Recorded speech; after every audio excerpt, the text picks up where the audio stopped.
Good morning. Good Welcome. morning. Welcome. One second, please. Oh, sorry. Thank you.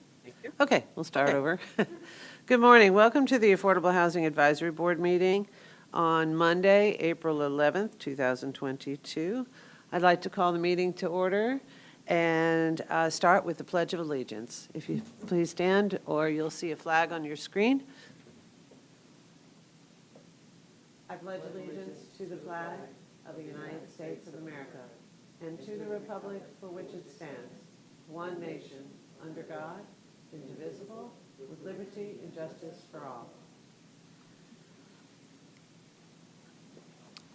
All right, welcome everyone.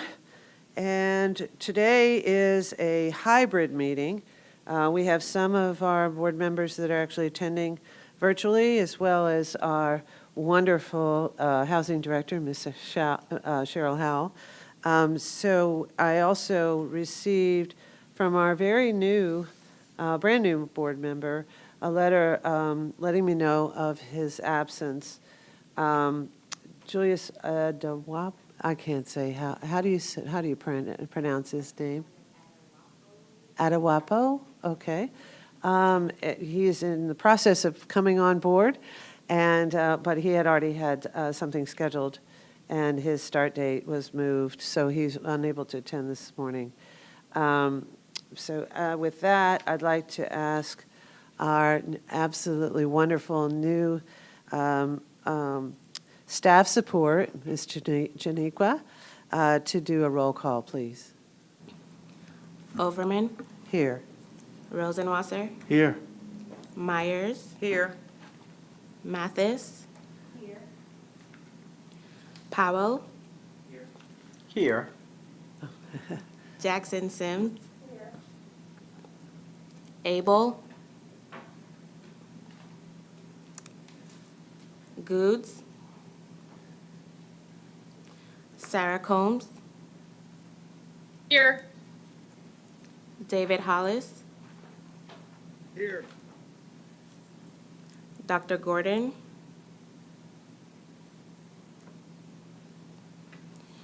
And for county staff, we have Cheryl Howell Here. and Nancy Takamori. Here. Excellent, excellent. Excellent. Thank you all for attending. Do we have a quorum? Yes, ma'am, you do. Excellent, perfect. We definitely need a quorum because we have some things that need approval. With that, we are open to public comment, and that's available to sign up virtually or in person. I'm not seeing anyone in person. Do we have anybody that signed up to speak virtually? Yes, we have Sean Wilson, and he's on the line. Excellent. Mr. Wilson, you have 3 minutes, and welcome. Good morning, Sean Wilson, Blue Sky Communities, 5300 West Cypress Street in Tampa.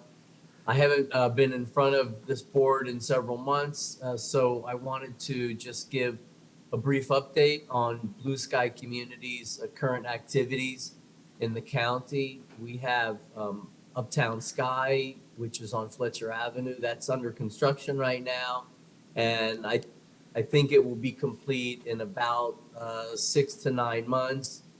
And we've got a development that the county has given preliminary approval for on county land. That's near Brandon Town Center Mall. That's still many, many months away from starting construction. We have a lot of pre-development steps to go through. And then probably one of our biggest developments that we've done recently is going to be one coming up called Casa di Francesco. This will be an elderly development on the land owned by the diocese. It's on the land of the Church of St. Francis of Assisi on Mango Road, and that is a joint venture with the diocese / Catholic Charities. And that one still also is several months away from starting construction, but that one I'm very pleased to say that we applied for sale funding at the state of Florida, and we did win the sale funding. So that's great news. And just can't wait to finish what we've got going on and get started the new pipeline jobs. And we do have some other sites that we're preparing to bring to the county in the future and future RFPs, and just trying to keep the ball rolling. We're fighting an uphill battle to a certain extent against some variables that are running against the financial viability of affordable housing development. Most prominently is a sharp increase in labor cost and material cost that I think the industry is experiencing, not only in affordable housing. The only difference is, of course, in affordable housing, we can't just raise the rents and snap our fingers to cover those increase in costs, which is really what the luxury developers are doing these days. And secondly, now we're starting to see an increase in interest rates, which is running in the wrong direction as far as our borrowing power goes. So, but we're Blue Sky is in it for the long haul, and we're committed to providing the service to the county and to the residents of Hillsborough, and so we look forward to continuing good relationships with you all. Thank you. Thank you very much, and thank you for the work that you're doing. Look forward to seeing your feedback from the density bonus that's on the agenda today. So with that, we have no other speakers that spoke up. The next item on the agenda is approval of the minutes, and we have several of them. So unless there are comments or questions on any one specific one, we can approve all of them at the same time. So the minutes that are in your backup for approval are the minutes of November 8th, 2021, the minutes of January 10th, 2022, the minutes of the meeting of February 14th, 2022. So we have 3 months worth of minutes to approve. Are there any comments or questions on any of them so that we can take a motion to approve all of them at the same time? I don't see any hands raised virtually. I don't see any indication here, so I'll entertain a motion to approve all 3 months. Sarah Combs, motion to approve. Okay, we have a motion and I assume a second by the seconds. Okay, and if you would please take a roll call vote. Overman, Yes. Rosenwasser. Yes. Myers, Yes. Mathis. Yes. Powell, Yes. Jackson Sims. Yes. And Sarah Combs. Sarah Combs, Approve. David Hollis. Yes. Excellent. So motion carried. Next item on the agenda is chair's reports and chair updates. We have had a lot occur now that the session's closed. We're still waiting for the budget to get approved by the governor, and the legislature has several items that will impact affordable housing to some degree. There was a consensus by the legislature to fund the Affordable Housing the Sadowski Trust, fortunately. However, there was a earmark to allocate about a third of it, if I'm not mistaken, about $100 million of it to go to a down payment assistance program to first responders and individuals such as that, which is great in a normal market. However, in Hillsborough, the thresholds for first-time home buyers to be able to use that down payment assistance is highly compromised. The average market prices of the homes in Hillsborough, in many cases, currently exceed the threshold, and the income levels of those individuals, while they qualify oftentimes for the program, they may not have enough cash flow, even with the down payment assistance, to make it work. So I'm very concerned that that money will actually not get utilized. But, if the governor signs it, it's what we got. So I think it's continued efforts on this board's part, along with those of our partners, to look at ways that we can address the costs as well as address the inventory, getting as many homes out there as possible, as well as partnering with our partners for rehabbing those facilities so people can stay in their homes. The county is still sending out a great deal of money for emergency rental assistance dollars. We sent out, I think, $51 million. We got another $23 million of monies that had not been used in other locations to allow us to continue sending those dollars out to help people not lose their home. The home stabilization program that my office rolled out with the board's assistance, with the Board of County Commission's assistance, that is providing legal support to those at risk of eviction, but also in the process of eviction to make sure that they have legal support in that process. And then if it ends up not being resolved, then we work with our affordable housing, our housing department to help those individuals get relocated. But with lack of inventory, it still becomes in a very, very difficult situation. So we're moving as fast as we can.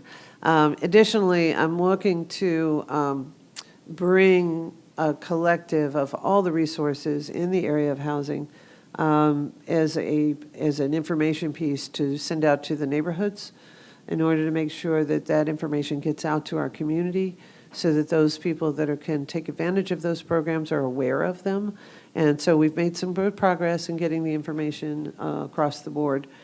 The piece that we still have to work on is the Tenant Bill of Rights. The good news is county passed it within Hillsborough County, and it does actually prohibit the discrimination of housing vouchers as a source of income to qualify for the ability to pay rent. But our Tenant Bill of Rights also requires that tenants are notified of late fees, and also provides, our flyer actually provides some good information to tenants to help them understand how to protect themselves and how to understand their role and responsibilities as a tenant, so that there's ability for people to stay in their homes as much as possible.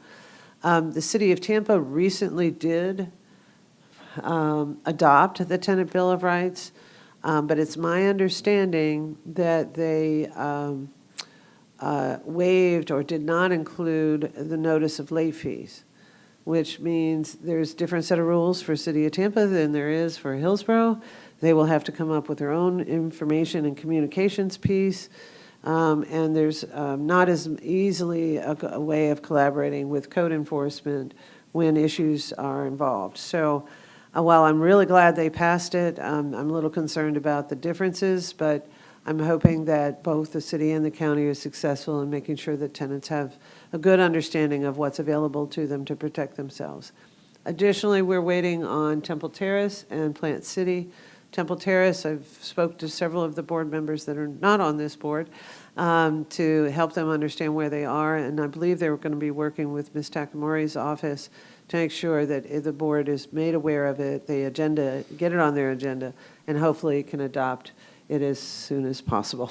So it is an important piece to recognize that with so many people that have the ability to have housing vouchers to assist them in affording places, that we increase the inventory of places that are affordable by making sure that those vouchers are accepted by the landlords where possible.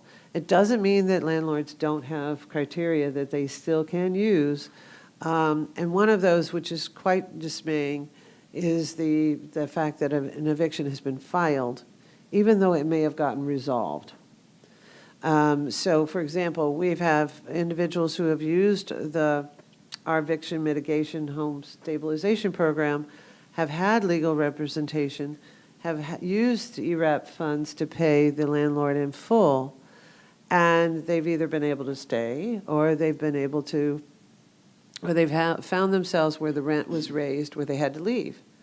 But to go to somewhere else, if a landlord looks at their record and sees that that eviction has been filed, even though it was resolved, it doesn't solve the problem. It's a ding it actually permanently impacts that person's ability to find a place to live. So I think it's going to be very important for us to partner with the legislature to see if there is a way of improving the reporting that shows where if an eviction is due to cause versus just a filing. I think there's an opportunity for us to make some recommendation to our legislature to see if there's a way to improve someone's ability to find a place to live when their eviction actually was positively resolved. Other than that, I am sort of at hold, and I'm looking forward to the density bonus. We've been working for a long time trying to look for ways that we can have a strong process for where housing can best be utilized and developed, and so that it ties to ways that work with family budgets. And one of that is with when transit is available. So I'm looking forward to that report. I would like to introduce you. You're one of our new members. Would you like to introduce yourself? Good morning. And make sure your mic is on. There you go. Yes. Good job. Good morning, everyone. I am Mary Mathis. I'm a city commissioner from the city of Plant City. I have served on that board since 2000. I am a former educator with the Hillsborough County School District. I've just retired, but not just retired, but 3 years. I am a graduate of Clark Atlanta University and Nova Southeastern University. I've lived in Plant City all of my life. I love Plant City, and I was appointed by our commissioner because Commissioner Rick Lott Mayor Rick Lott is no longer will serve. So I will be the representative from Plant City. So I'm going to have to meet with someone to get up to speed on everything that's going on. But I am elated to be here because I know there are dollars involved, and I want to make sure that the citizen of Plant City can get to those dollars. So thank you for the introduction, and I'm glad to be here. Thank you. We are very glad you're here. Welcome aboard. Yeah, welcome aboard. Thank Welcome you. and we look forward to your input. Yes. Mayor Lott has served us well, but his schedule has been Yes. quite prohibitive for being here. And Plant City is a very important part of our affordable housing network. Yes. And so I'm very glad to have that. I would highly recommend scheduling some time with Ms. Howell.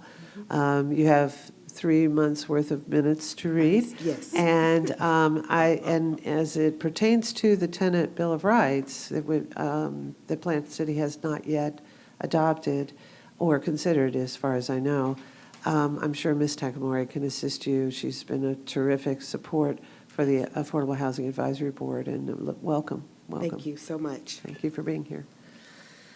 Okay.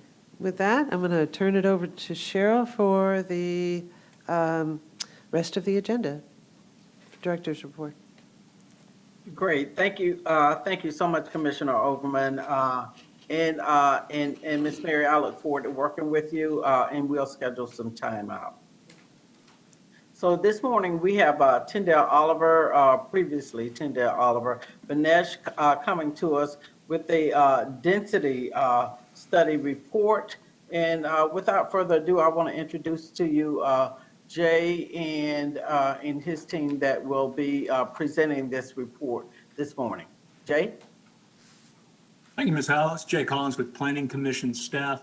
I'm actually joined this morning by Catherine Hartley of Banesh, as well as Marianne Abrahamson of the Planning Commission.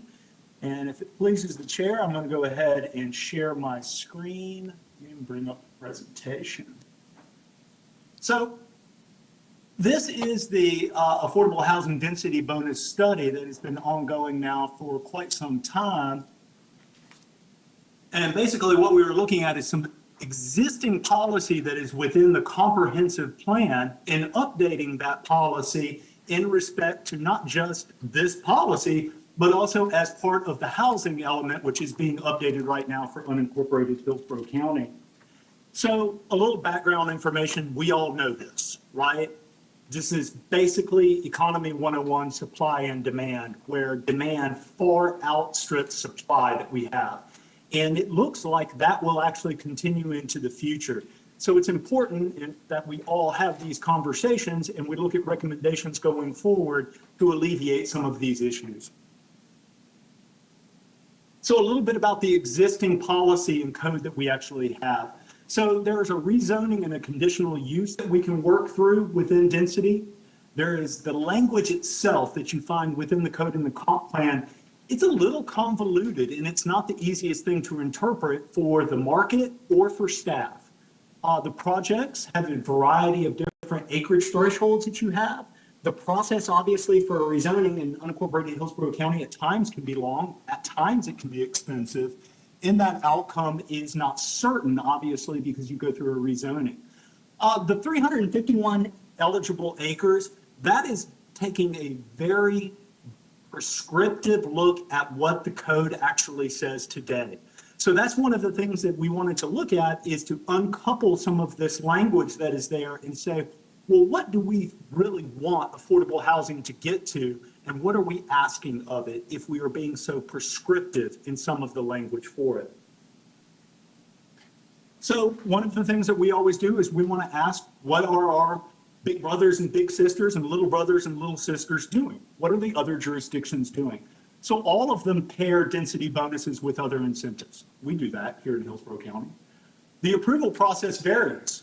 Administrative reviews or a rezoning. We do that here in Hillsborough County. The affordability period, 15 years to perpetuity. Again, that's something we do here. Land use restrictions. Laws are something that we can do here in Hillsborough County, and they certainly have use and value. And 6 of 8 interview jurisdictions actually have AMIs that are above or at 120%. Currently, Hillsborough County has an 80% AMI, that's area median income. Family of 4 at 100% AMI is looking at just shy of $60,000.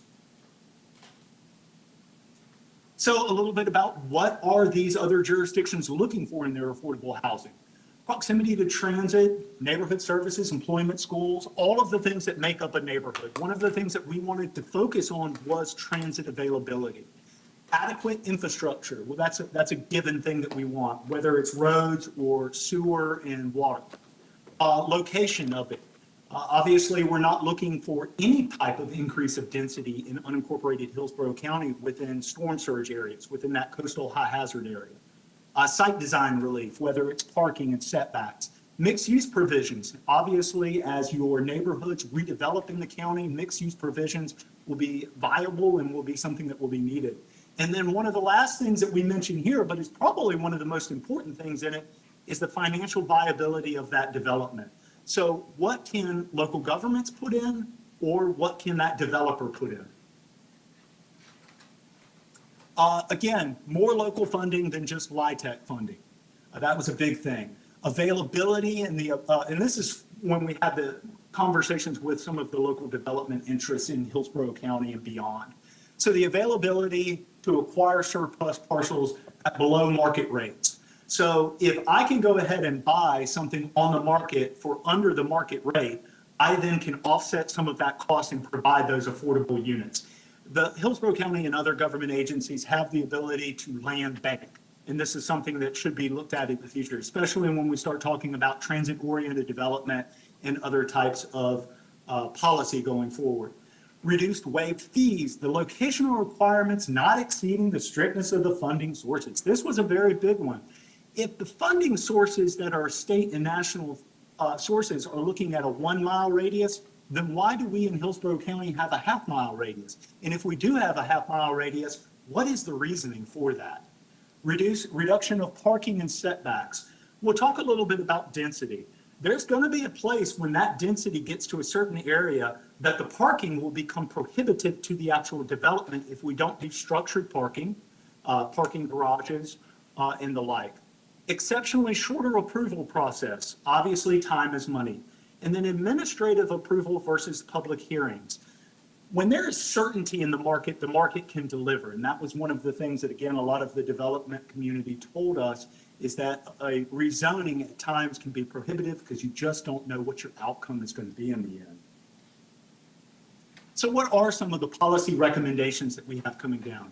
The bonus structure for the density remains somewhat the same, except we've added a tier to it, and we did change suburban mixed use 6. Suburban mixed use 6 as a land use category is 6 dwelling units per acre, and it allows for a variety of different types of commercial activity. And what we've done is we bumped that up just a little bit, and we'll show you a little bit of that later, basically to be able to match the market for community mixed use 12 at 12 units to the acre, so that these areas that are along some of the corridors in unincorporated Hillsborough County, when you have a piece of property that's SMU 6 next to a piece of property that's community mixed use 12, they can have some of the similar densities that are built out. Bus emphasis corridors. Now, we can certainly come back to this body and do a deep dive into bus emphasis corridors. What I'd like to say at this time is that this is new policy direction for unincorporated county that's looking at transit and looking at the proximity of transit and the frequency of that transit. So we're talking about Hillsborough Area Regional Transit Authority, and we're talking about local bus service, and we're talking about frequencies at about 30-minute headways. And what we're looking at is, can we actually then drive density and intensity into those corridors and utilize that as a way to drive housing, not just affordable housing in the county, but all sorts of housing in the county, as well as other types of incentives for employment generating uses along these corridors. With that, we have removed the significant economic development proximity in substandard housing concentrated poverty criteria has been deleted. Again, that was some of the issues that we heard about from the development community of the complexity of finding those areas and of interpreting that policy. So the project and the criteria are the same no matter the size of the project. Again, a reaction to the market there. And the project must be wholly within inside the urban service area. This again makes sure that the area can be serviced by water, sewer, public schools and the like. An existing plan development, this is a new policy here, may be amended by a minor modification to include an affordable housing density bonus. So if an owner has a PD, a large zoning that you might find out in the county anywhere, whether it's a suburban retrofit on State Road 60 or a large subdivision in South County, they have the ability to do a minor modification to come in to add affordable housing into that. That is a new policy. Further, some of those policy recommendations. Currently, 20% of the proposed development should be affordable. That is unchanged. What has changed are the AMIs, the area median increase. The area median increases from 80%, which is what it is currently, to 120%. There are then median set-asides of 60%, 80%, and 120%. So think of it, if I have 100 affordable units, 30 of those will be 60% or less, 20 of those would be 80% or less, and 50 of those would be 120% or less. So the percentage breakdown being 30%, 20%, and 50%.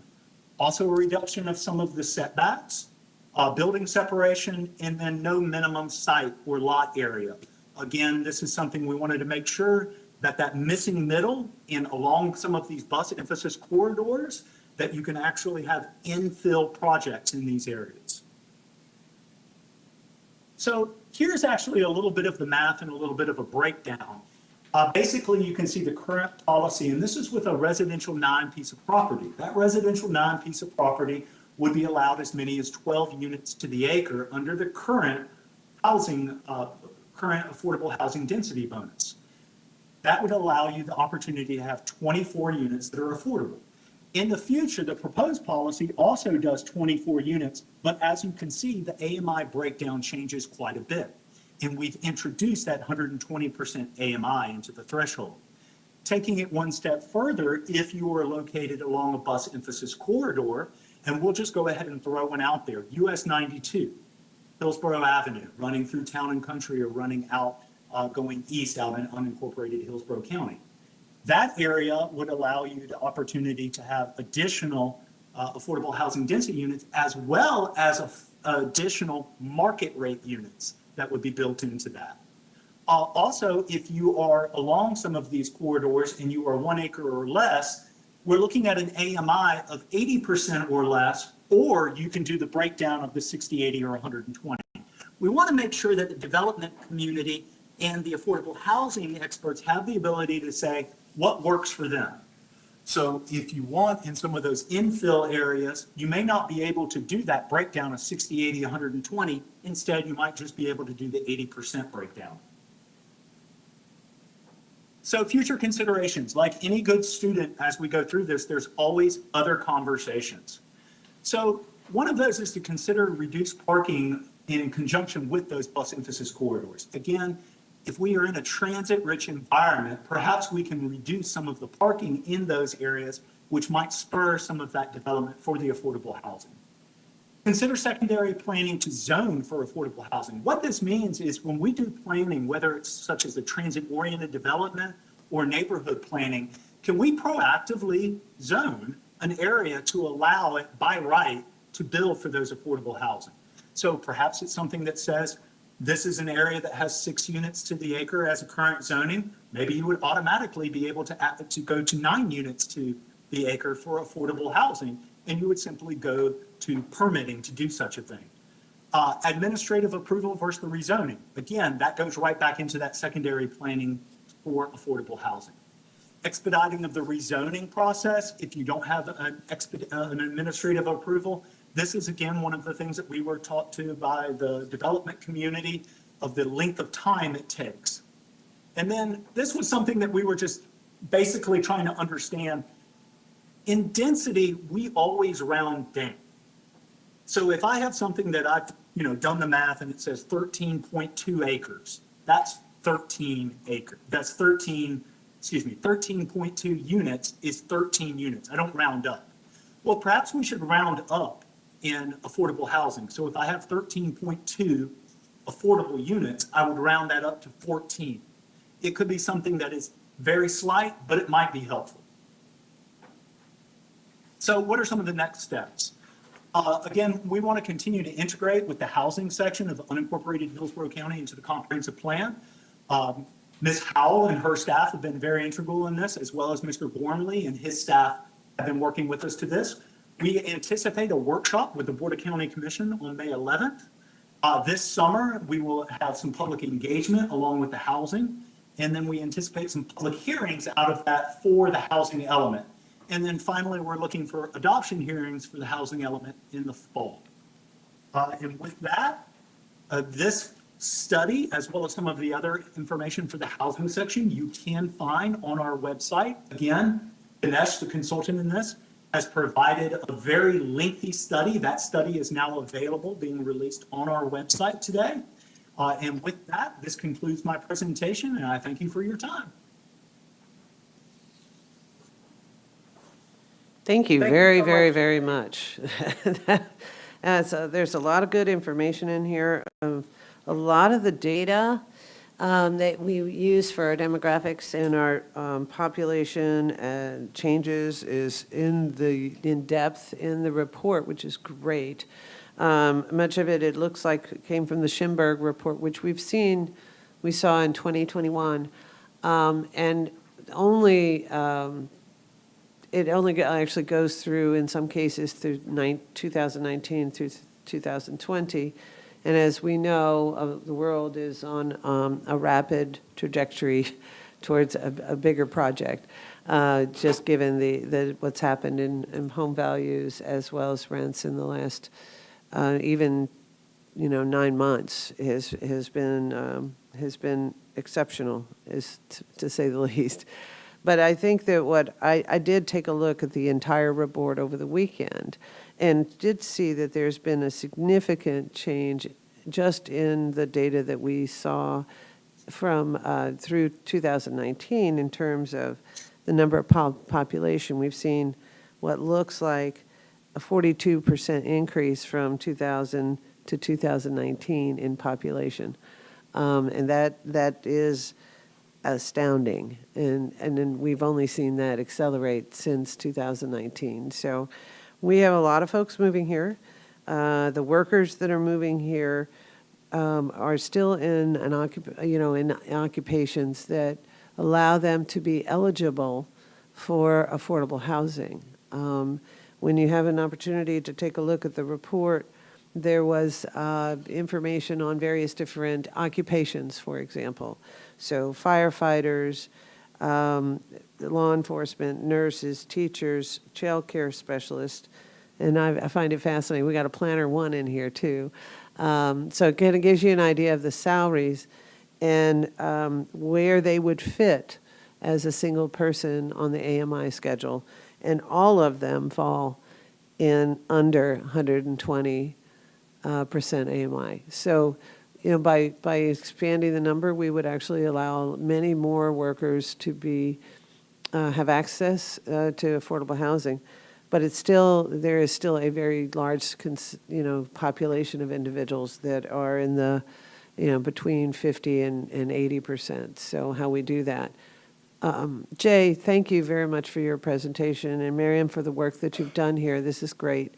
The question or the comment regarding additional funding, Hillsborough County does have the HOPE Trust that puts in $10 million each year out of our ad valorem resources towards affordable housing in addition to what we get from the state. Last year we put $11 million in because we got an extra during the budget season, and I'm sure we're going to ask for more too. But the issue of funding is clearly somewhat limited, but it does, that limitation does apparently also play a part in our tax credit deals in terms of how many of those that we're able to actually partner to do. So these different strategies that impact that policy, for example, an overlay area that requires affordable housing is something that we should look at. Supporting transit and expansion of transit actually helps a family financially in a much greater rate and also allows for the reduction in the parking.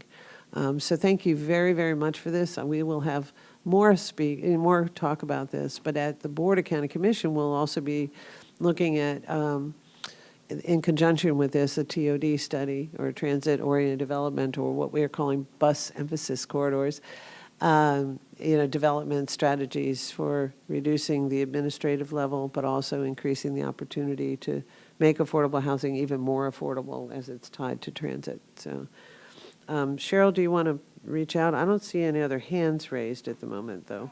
Madam Chair. Okay. Ms. Jackson-Sims, you're recognized.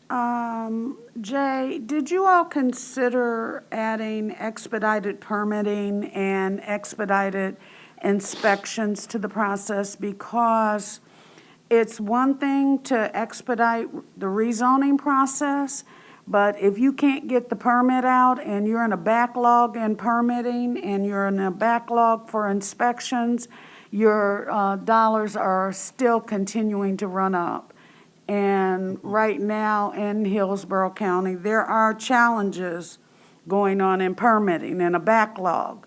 We've been waiting 2 months for an inspection to receive a permit. So I think we have to look also at the impact that the other side is having to the cost of affordable housing. Hi, Ms. Karen. This is Cheryl. We do have expedited permitting for affordable housing projects. And so, that is a part of our bundle of incentives currently. And so we have that addressed in our bundle of incentives for affordable housing projects. But this was to leverage some of our other efforts and to really shore up and clarify density bonuses and be able to build in those tiers and additional support for the 80 to 120%, but also to ensure that people at 50 to 80% are getting their fair share as well. And so I just want to say that, yeah, the expedited permitting is already addressed in our bundle of incentives. Madam And Chair. that came through the AHAB board. It comes through, we actually update that annually. And so it's done in December of every year. So this December, we'll be reviewing that again as a board and making adjustments as per needed. And Ms. Howell, does that also include inspections? No, ma'am. Okay, inspections are another place of time lags and time delays. Thank you for that comment. Actually, it's timely. We're in the process of getting prepared for budget season. And if, it's one thing to have the program, but if we don't have the manpower to be able To to implement. reduce that timeline, then in order for it to be expedited, I think that's important. So thank you for bringing that to our attention. That'll be an important thing to consider as we look at how we do everything we can to increase the production of affordable housing, which will then impact, as you mentioned, the permitting process, the inspection process, and other processes. I know that there was some legislation that was on the docket too, to consider having the ability to pass an ordinance locally, to have the ability to have the municipality, or in this case, the county, change the comp plan and the zoning to set up the process so that it's expedited on our side and not the developer's process, which can take months and months and months. So I'm hoping that maybe we look at that long-term to see if there's a way to identify, and maybe in those bus emphasis corridors, land that where the comp plan amendments as well as the zoning, for example, in an overlay, would get that process to speed up the opportunity for development to actually occur, or home building actually to occur. I see, I'm not sure, Miriam? Oh, no, it's Catherine Hartley. Would you like, you have your hand raised. Would you like to say Yes, something? I just wanted to be able to answer the question. I'm sorry, I'm Catherine Hartley with Benish, and I'm one of the authors of the report. There were a number of changes to Florida statute over the last several years to address sort of the backlog that most local governments were seeing as far as permitting and inspections. Applicants are now allowed to hire private providers to both do plan review and inspections, and the local government has to look at ways to reduce the permit fee to help the developer, sort of recap that, get that cost back. And so that's one function. There's also been some significant changes to the statute that limit the number of days for any project, not just affordable housing.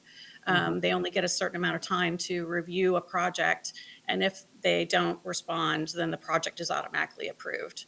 So those were some steps that the legislature took.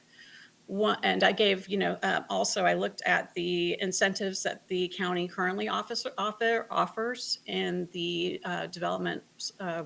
the DRPM manual, and I had an email exchange with the staff on that. There are some expedited permitting things that come at the site development and platting phase. It averages between 5 and 15 days, which in the grand scheme of things is not that quick. But we do highly recommend that you look at the rezoning process, considering that the choice that the staff took at this time not to move forward administrative approvals for affordable housing density bonuses, to keep it at a rezoning. As you know, and as some of your board members have probably experienced, a PD rezoning can take a year or more. And so being able to cut that time significantly would be wonderful. So if in the future the board would like to consider administrative approvals, we highly recommend that. That's all. Thank you. Thank you. I'm not seeing any other comments or hands raised at the moment. I encourage, there's a lot of information here. Thank you very, very much for this report. And it is very in depth when it comes to not only the population trends, the rates, as well as some of the opportunities for making some changes. So I encourage each of you to read this 179-page report, because the presentation is excellent. However, there's a lot of really important pieces of policy opportunities here that this board can make as a recommendation to the Board of County Commission for approval, as well as to the Planning Commission for consideration. So I encourage all of you to review the report very carefully, if possible. Ms. Howe. Okay, great. And we'll be moving right along to our LHAP. This is our 3-year review of the LHAP. That's our Local Housing Assistance Plan. This plan is a 3-year plan that goes up to Florida Housing Finance Corporation, and really kind of designs what we're going to do with the SHIP funding that comes out in the realm of how we can actually use it. Please note that the strategies are really the set-asides are and the strategies are under state statute, and so we have to meet like so many percentages set aside for construction costs. So it limits the amount that we can do for down payment assistance. There's a limitation on how we can utilize our support for rental activities, because we have to do so, I want to say it's 65% from home ownership activities as well. We have a certain percentage that we have to meet for our 80% and below, and our 50% and below median family income households as well.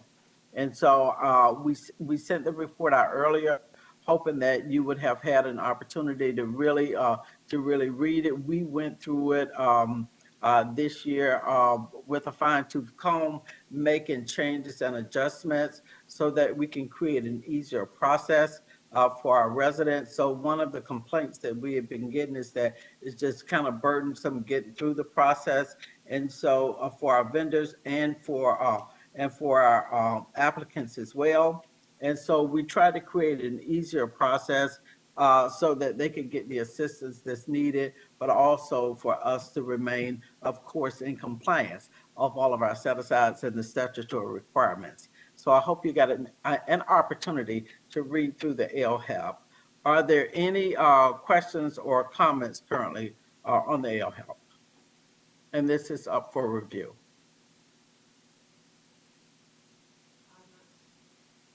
I'm not seeing any at the online. Mr. Powell, you're recognized. Thank you, Madam Chair. Is your mic on, sir? I believe it is. Okay. Is that better? Great. On the advertising and outreach, I just wanted to see if we could maybe make an amendment to that, to where it has that the funding availability shall be advertised in a newspaper of general circulation. And I don't know who reads the newspaper anymore. I don't know the last time I did. I do. But I don't know if, the general public necessarily does. Everyone seems to get their news, online, social media. So could we just maybe look to include that on the county's, social media accounts, for these advertisements as well, just to be distributed to those areas, just so that way it gets out, a little more broadly? So are you asking for a communications outreach as well as on the website where individuals can find it? Yes, ma'am. Okay. Absolutely, Mr. Powell. We'll make sure it's listed on our website, but we'll work with communications so that they can send it out on the other social media sites such as Facebook, LinkedIn, and some of those other professional sites. Thank you. Thank you. Okay. Mr. Rosenwasser? I agree. Okay, was that your comment? Okay, great. I'm not seeing any other hands raised. There is a lot of good information in here, and SHIP funds. Cheryl, based on what we see as a preliminary budget for what Hillsborough County is to receive, can you give me an idea of what will actually be allocated towards SHIP for unincorporated Hillsborough County? Yeah, we're looking at approximately $11 million being allocated for SHIP funding this year. Okay, And great. so we're hoping to use at least 25% of that to support rental activities. Excellent. Because that's a pressing need right now. You know, we really had a difficult hit this year with Florida housing and in the budget hearings. One of the things that Commissioner Over mentioned earlier was the Housing for Heroes program. And I'm not saying that that's not a good program, but what I am saying is that $100 million was taken from the sale funds to support this program. And you know, our sale funds at the state level support our 4% tax credit projects. And so for those of you who don't understand, we only get 9% project annually, and we have to share that with the city of Tampa. And so every other year, the county gets 9% project. But every year, we can get several 4% projects as long as the funding is at the state. If there are no sale funds, what it essentially means is that the burden is on the county to come up with the additional money to support the affordable housing rental projects, which means that we may then have to increase our funding from $3 million up to $6 million to support a project of maybe 75 units. And so that's a huge impact to the budget. That's a huge impact to the number of units that could be produced. And so in spite of that being a good program, we really needed the sale funds in place to support the efforts here at Hillsborough County. You heard Sean Wilson speak a little bit about receiving the sale funds for one of those projects, which essentially means that we'll put less into that project because there are additional state funds that go in that project. So that's a huge impact. But when we're looking at the type of activities that we'll do our homeowner rehab and preservation activities. We'll look at multifamily preservation activities. We'll look at, of course, our first-time home buyers and down payment assistance activities, and some other type of subsidy activities that can help enhance access to home ownership. Ms. Howell, I have a quick question for you. Yes, ma'am. Does that sale funding also take away from the 9% credit deals? And given where we are, given the numbers that we have that are actually reminding us in this affordable housing density bonus study, that we have such a shortfall, there is one additional 9% credit deal available to the largest counties in the state of Florida. So if we were to be competitive and ready for a second 9% deal and that were to be provided to us, would it still require sale funds for the difference there? So it's only the 4% credit deals? Right, it's only the 4% credit deals. The 9% credit deals won't be impacted by the sale funds. And Okay. so essentially, you'll get 90% of your I don't want to say of the total project, but I don't want to get too technical either of the eligible cost basis. Excellent, thank you. I don't see any other questions at this time, so thank you. Ms. Howell? Great. Let me scoot back up here to the top here. And so we have our nomination and election of officers. And I want to punt that over to Ms. Nancy Takamori, and she'll share that process with you. Nancy? Absolutely. Good morning. Your bylaws require you to elect a chair and a vice chair annually at your April meeting. Typically, we do nominations at the March meeting, but as you may recall, we did not have a March meeting this year. So now would be the time to accept nominations for chair and vice chair. So unless there are any questions or discussion, I would open it up now for nominations for chair.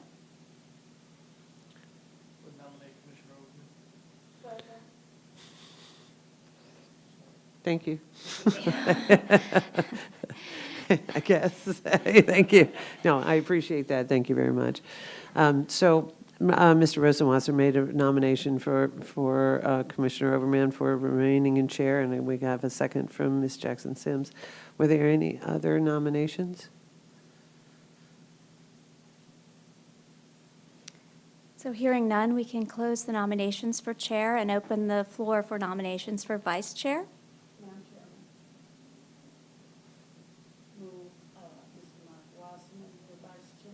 Okay, we have a nomination for Mark for vice chair and a second by Commissioner Myers. Are there any other nominations? So we can close the nominations for vice chair at this point, and unless there are any discussion or questions, then I would ask Ms. Janiqua to do a roll call vote, and since we only have one nominee for each spot, we can just vote on the slate. Overman, Yes. Rosenwasser. Myers. Yes. Mathis, Yes. Powell, Yes. Jackson Sims. Sarah Combs, Yes. and David Hollis. Yes. Motion carried. Thank you. Thank you, and thank you all for the confidence. I appreciate it. It's a pleasure to serve. This is a really important issue to me, just personally, but also I know we're doing great work and want to continue that trend. We also have, the next on the agenda, Ms. Howell, you're going to cover non-voting members?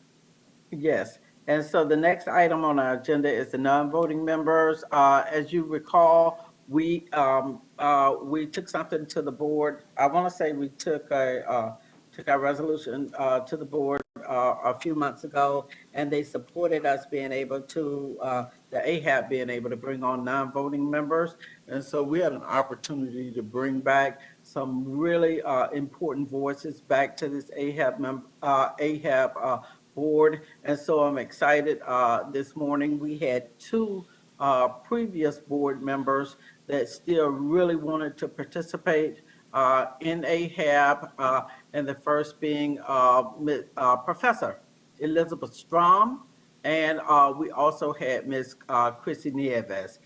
Nancy Takabora, should we take them one by one? Yes, that'd be fine. You could do a vote on that, one by one. Okay, and so first we want to present to you Professor Elizabeth Strom, and she had a very, very strong voice on this AHAB board. She's done a tremendous amount of work in this space for a number of years. Just a voice of reasoning, insightful, and just so deeply knowledgeable about this subject. And so I present this to the board, and we will need a motion. So moved. We have a motion by Mr. Rosenwasser and a second by Ms. Karen Jackson Sims. I don't know why I always say that every time I look at you. That's what I see, so I'm sorry. But before we vote on that, I'd like to ask Dr. Strom if she'd like to say a few words or introduce herself to our new members that may not be as familiar of your extensive background.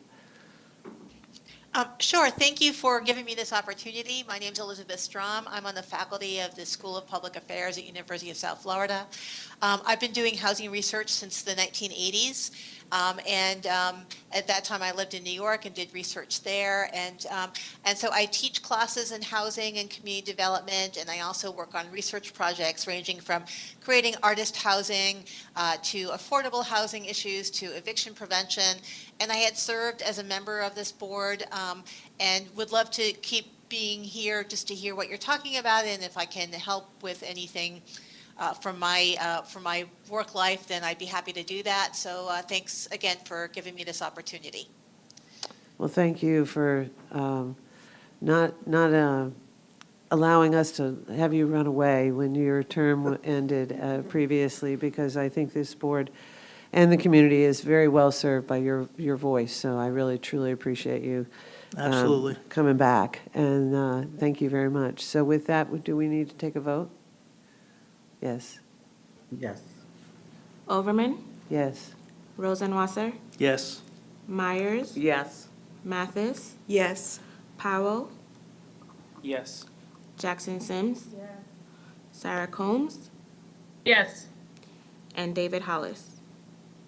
Yes. Motion carried. Excellent, thank you very much. Ms. Takamari? Yes, so I believe that the, Oh, I'm sorry, Ms. Howell, either one of you. I'm sorry, Nancy, were you speaking? no, go ahead, Cheryl.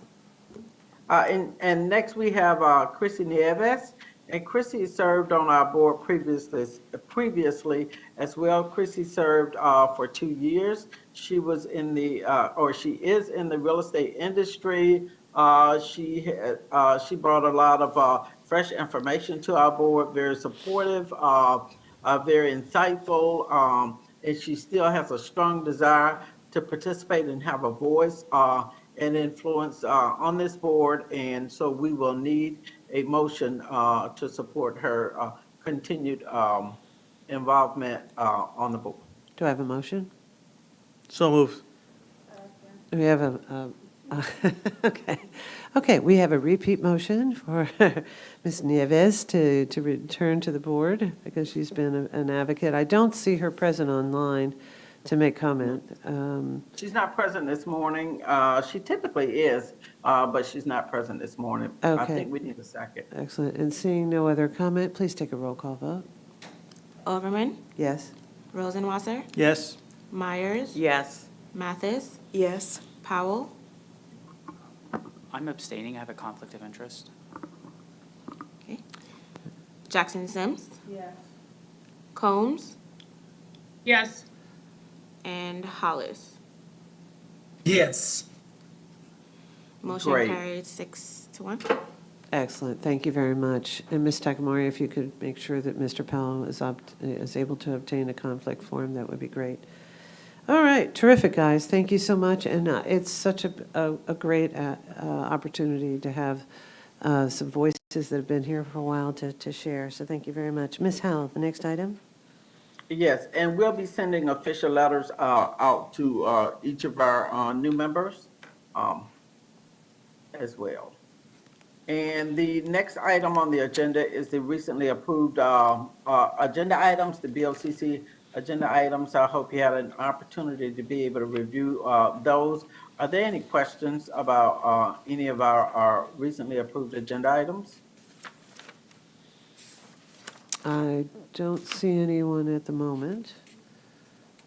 We've actually gotten some really great things moving forward, so there's a lot of good news in these lists. So if you haven't had a chance to really look them all the way through, recently we've had some great projects come into reality as a consequence of some of these approvals. So I'm very excited about seeing what we've gotten done so far and continue to work on bringing additional resources to the table for affordable housing. So thank you very much, Cheryl, for bringing this to the Board of County Commission for approval.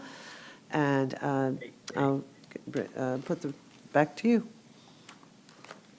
Okay, and then we have our Affordable Housing Services report. It just kind of gives you a highlight of one of our projects. It actually highlights where we are on as we move forward in different funding sources, our emergency services grant, our home grant, our SHIP grants, our CDBG grants.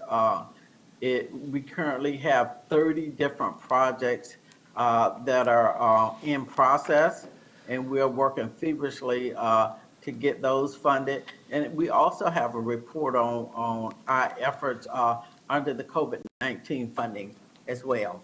And so if you take a look at our newsletter, I'll move you forward to our newsletter.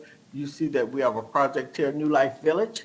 New Life Village, we're adding on 16 units. It's a multifamily project. It is it's an extremely unique project where it impacts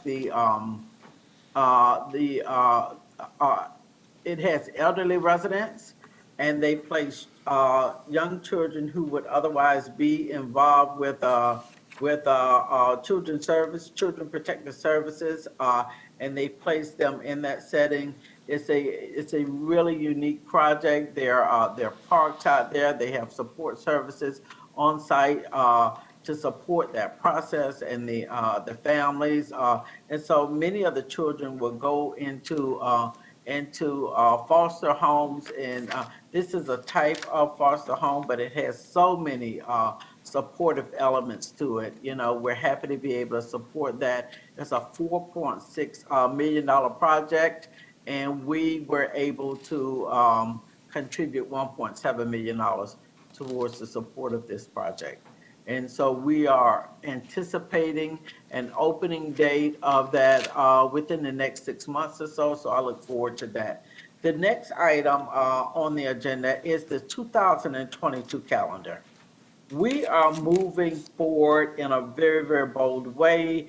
Up until, I want to say, the end of September, we have projects that we're doing ribbon cuttings on, and as we move forward in the year and we're looking at the completion of other projects, we'll be adding those as well. I want to encourage you to come out, join us, and celebrate the affordable housing activities that you support. You put your time and your effort into this board. Our next ribbon cutting is going to be at Dawning Family Services, and this is a great project. It's a housing solution center. So for people who are emerging out of homelessness, this is one of the services that we support. And please note that with affordable housing services, we support people from homelessness to home ownership, just that whole ram. And in June, if you can't make May, in June, we are doing a ribbon cutting on Las Villas, which was Carol Motel down in the Ruskin area. And they just remade that whole project. It looks brand new. It's really a beacon of light down in that area. And so I want to take you through all of the projects, but I want to say I'm so excited about the work that's being done with the affordable housing team and all of our partners out in the community. So do we have any questions or any comments? Can I add anything? something to your comments, Ms. Howell? Yes. Put these on your calendar. Because I will, the May 11th, June 22nd, June 14th, August 11th, and September 15th. I will tell you, I just attended the Park Sands apartment event, and if you didn't understand why we're all doing this, you did by the end of that day, or actually during that event. Not only hearing Ms. Howell spread the word like she does, but it was so good to see not only that there was what was before, which was really substandard housing that people were living in, to a wonderful place for people to live, and all the jobs, all the business owners in our community that came together to make a great place for the homes that were recreated and stabilized for the people that oftentimes were moved out of various different other communities that are in bad shape. So it was awe-inspiring. It was absolutely wonderful. And it does show a good example of the great work that was done in that effort. Ms. Mathis, you recognize? Yes, thank you so much for all the work that you've done. But if possible, at our next meeting, if we could get the addresses of these events so that we can have them in our calendars, appreciate it. Good catch. Yes. Yes, thank you. Good catch. I don't see any other hands raised or any other comments at the moment. Ms. Howell? Okay, and that finishes up my report to the board, Commissioner. Well, excellent. Thank you very much. Are there any other future business items that the board would like to address before we adjourn? Yes, I have one question. Ms. Howell, how many more units I was involved with New Life probably 5 years ago when it started. And as some of you may know, that was a failed apartment community construction down on 41, just north of Apollo Beach. And Catholic Charities, actually it wasn't Catholic Charities, but it was a nun who was involved, had previously been involved with Catholic Charities. There are a number of, if I remember correctly, all of the infrastructure is already done there, and there were numbers, 100 plus, if I remember correctly, of units that could be built were finished with minimal expense. What's the status of that project down there? I'm not sure what the status of the project is. I want to say, I believe that about 90-plus units could be supported with the current density on that site. But I am not sure what all of their plans are moving forward. That is that's a private nonprofit, but I am aware of the projects that we have underway with them. Are you asking about New Life Village, per se? Well, I'm just wondering. Specifically? Yeah, specifically, because I know that with all the given the costs related to development and everything else, it's on a bus, it's on the main bus road going down 41.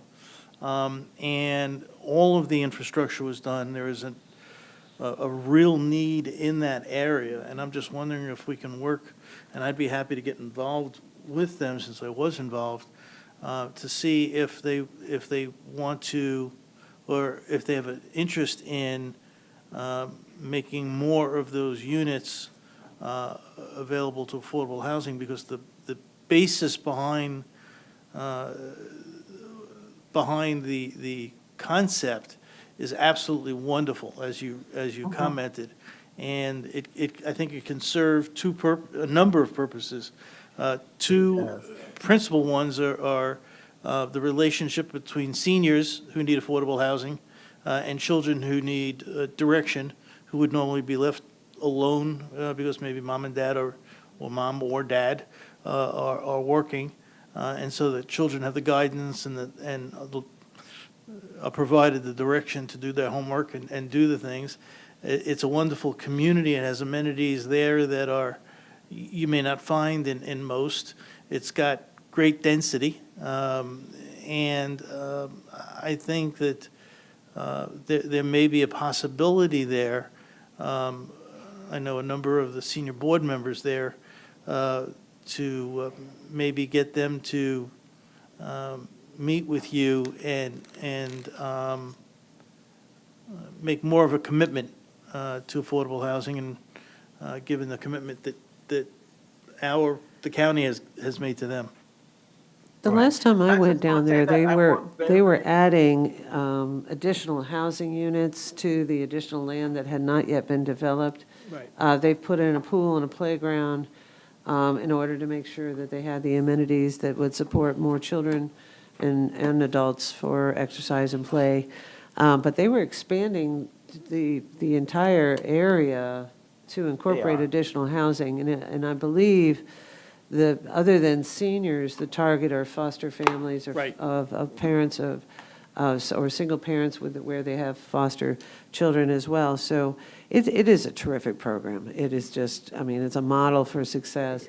But I do believe that their plans are at a point where they're building out 100%. I'll follow up with them just Yeah. to make sure. Cheryl, with the last expansion that they did, are they building out a majority of the property at this point?